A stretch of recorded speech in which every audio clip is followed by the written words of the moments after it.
RRB PO 2018 में average के advance concept पर आधारित एक बहुत ही शानदार क्वेश्चन में लिखा है कि माता पिता और पुत्र की औसत आयु पुत्र के विवाह के समय 42 वर्ष थी तथा 1 वर्ष बाद एक शिशु का जन्म होता है और विवाह के 6 वर्ष बाद पूरे परिवार की औसत आयु 36 वर्ष है। तो आपको ये बताना है कि विवाह के समय दुल्हन की आयु क्या थी। तो यहाँ पर ध्यान दें कि विवाह 6 वर्ष बाद की बात हो रही है, तो विवाह से 6 वर्ष पहले मतलब विवाह के समय जो औसत आयु 42 थी 3 लोगों की, माता पिता और पुत्र की, वो अब 48 वर्ष 6 वर्ष बढ़ जाएगी। 1 साल बाद एक शिशु का जन्म होता है तो उस शिशु की जो आयु है बेबी उसकी आयु 5 वर्ष हो जाएगी, क्योंकि 6 वर्ष बाद की बात चल रही है। और जो दुल्हन है उसकी आयु हम एक्स मान लेते हैं और टोटल जो एवरेज दिया है वो 36 है।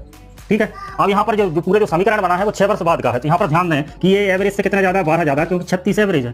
तो 3 लोग हैं, एक 12 ज्यादा है, 3 लोग कितने 36 ज्यादा होंगे। यहाँ पर एक ही है बेबी जो 5 है, वो एवरेज से माइनस 31 कम है।